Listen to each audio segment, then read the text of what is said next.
समाज संगठन से, विजय प्रधान, राष्ट्रीय अध्यक्ष द हिंदू समाज संगठन से। जैसे ही मेरे को पता लगा, रंजीत गुप्ता जी जो हमारे मीडिया प्रभारी हैं, हमें बताया कि यहाँ मंगोलपुरी में ये घटना हुई है। मैं तुरंत यहाँ पे अपनी टीम के साथ में यहाँ पहुँचा और हमारे पास में जो बहन हैं जिनके साथ चोट लगी हैं वो अपनी बातें बताएंगे। बहन जी, क्या हुआ था आपके साथ?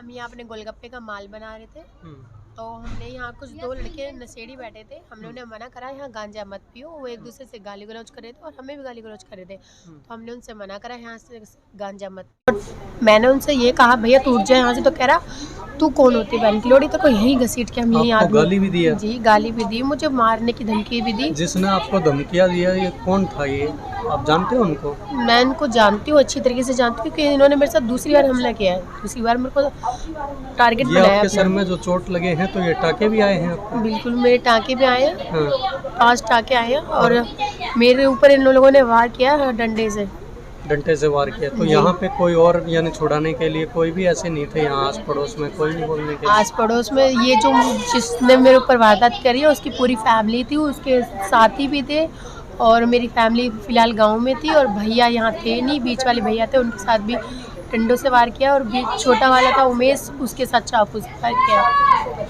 तो ये जो आपके साथ घटना हुई है तो ये थाने में कार्रवाई हुई है? हमने थाने में कार्रवाई करी और उन्होंने केवल इतना कहा कि हम अभी आपकी कार्रवाई लिख रहे हैं। उन्होंने इतना कार्रवाई करने के बाद हम 11 से लेकर 6 बजे तक बैठे रहे। उन्होंने हमारी कार्रवाई को आगे नहीं बढ़ाई।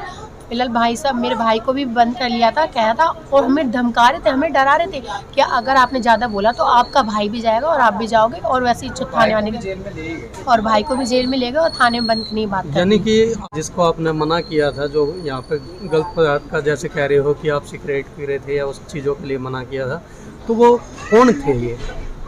ये जुग्गी के मुसलमान हैं। जुगियों के? ये जुगियों के मुसलमान हैं जिसने आपके साथ में ये वारदात करी है। जी। जब आपने उनको मना किया तो वो यानी कि आपके साथ मारपीट करी और गाली गलौज करा? जी, मारपीट की और भैया ने मना भी किया उनसे और उनकी माता पिता ने भी आके हमें यूँ कहा कि आप क्या पूरी गली पे कब्जा करोगे? अरे आप अपने दरवाजे, हमने उनसे कहा आप जो भी करना है अपने दरवाजे पे कराओ, आपका हिम्मत कैसे हो सकती है आप दूसरे के दरवाजे पे आके सिगरेट पिला सकते हो या गांजे से भरी हुई गाली गलौज करवा सकते हो? हम अपने रोजगार से मतलब रखते हैं, सबसे मतलब रखेंगे। इस प्रकार मैं इनसे केवल इतना पूछना चाहती हूँ इस लड़के से और इन नशेड़ियों से कि यहीं आके बैठना और यहीं हर बार मेरे ऊपर हमला करना है इसका। और आपके साथ पहले भी हो चुका है ये? बिल्कुल, पुलिस वालों से भी मैंने ये कहा था कि इससे पूछ लो चाहता है ये मेरे से।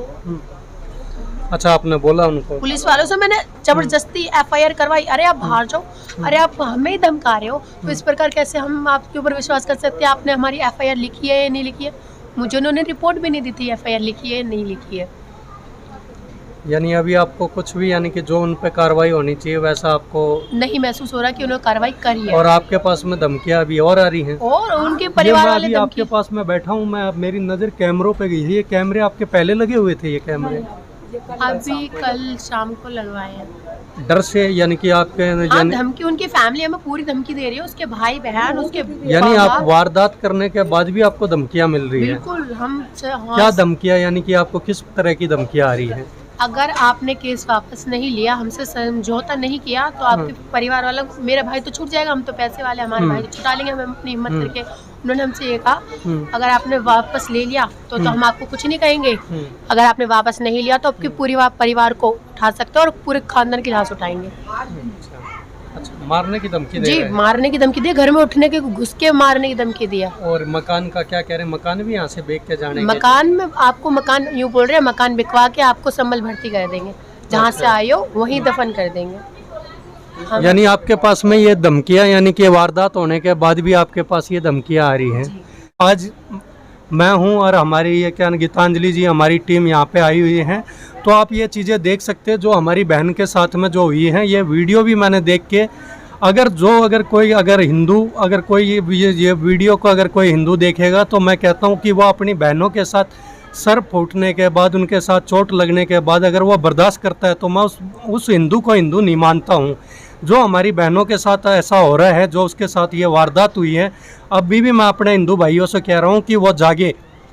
अगर अभी भी नहीं जागेंगे तो ये ऐसे ही नंबर आता रहेगा। अब ये देख रहे हो कि आए दिन किसी ना किसी के साथ कोई वारदात हो रहा है। ये बहन कह रही है कि मेरे साथ में पहले भी 2-3 बार ही हो चुका है। तो मैं ये कहना चाहूँगा कि और मैं आपको भी ये बताऊँगा कि किसी तरह की भी आपको यहाँ से मकान बेचने की ज़रूरत नहीं है, आपको किसी से डरने और डरने की ज़रूरत नहीं है। गीतांजलि जी भी आई हुई हैं, मैं भी यहाँ पे आपके पास में आके, संजय पासवान जी भी, हमारी टीम, जब कभी भी आप कहेंगे हम सब आपके पास में, गीतांजलि जी वहाँ पे मौजूद रहेंगे और गीतांजलि जी बताएंगे। मैं ये केस एक नहीं, मंगोलपुरी में 9-10 केस मैंने देख लिया हूँ।